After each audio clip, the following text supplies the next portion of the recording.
नौशरो फिरोज मामा की खबर ॾींदा आहियूं। डिस्ट्रिक्ट रिपोर्टर मोहम्मद हसन सुमरो जी रिपोर्ट मुताबिक़ नौशरो फिरोज महरान टाउन में रात जो 12 बजे एसएचओ नईम लारिको बिना जवाज़ लाशारी बिरादरी के घर में घिरी एक नौजवान शमन लाशारी के खंबे खणी वियो।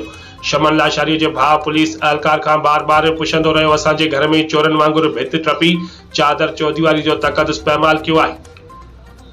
असांजे भाउ के काॾे खणी था वञो, का FIR को ॾोह त ॿुधायो, लेकिन हुन पुलिस एहलकार जे वात मां सिर्फ़ 2 लफ़्ज़ निकिता, 50,000 ॾे, मां मज़दूर आहियां, सॼो ॾींहुं रक्शो हलाई बच्चन जो पेट पालींदो आहियां, किथां हिननि खे पैसा ॾियां। हुननि इंसानी हुकूक के आला अमलदारनि IG सिंध DIG शहीद बेनज़ीराबाद SSP नौशरो फिरोज खां घुर कई त मामले की शफ़ाफ़ इंक्वायरी कराए मुलविस एहलकारनि खिलाफ़ सख्त खां सख्त कार्रवाई करे इंसाफ ॾिनो वञे। ॿी सूरत में एहतिजाज जो दायरो वधायो वेंदो। 11 बजे पुलिस रेड करे घर ते जी पहुती आहे। तां नालो छा आहे? मुझो नालो हक नवाज आहे। किथे वेठल आहीं? मेहरान टाउन में। तो पीर जो नालो छा आहे? अली नवाज। ऐं के खणी वई आहे? मोहम्मद नवाज, शमन, नंढड़ो छोकरो आहे असांजो 13 साल जो फराज। केॾी महिल जो? रात 11 बजे। हींअर टाइम घणो थियो? हींअर 1:30 पियो थो थिए।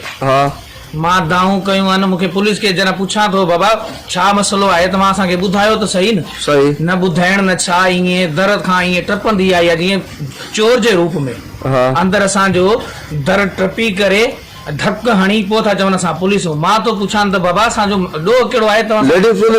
कुझु बि न आहे। मुनीब लारिक FIR वगैरह आहे? कुछ भी ना है। न असांजी कंहिंसां अहिड़ी का अणवणत, न असां चोर न लोफर। सॼो ॾींहुं रक्शो हलायूं, रक्शो हलाए पंहिंजा बचा था तातियूं, पेट गुज़र था कयूं, सॼो ॾींहुं रक्शो। शाम जो घर था अचूं।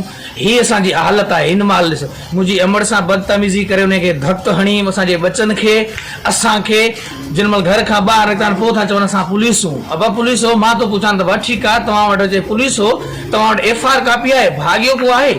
असांखे को ॿुधायो भाॻियो आहे त बि असां हलण जे लाइ तयार आहियूं। जेतिरनि माण्हुनि जा तव्हां नाला खणो, असां तव्हां सां गॾु हलण जे लाइ तयार हूं। त बि SHO मौक़फ़ ॾियण खां इनकार करे छॾियो। तूं केरु थींदो आहीं कानून खां पुछण वारो? बाबा मां बि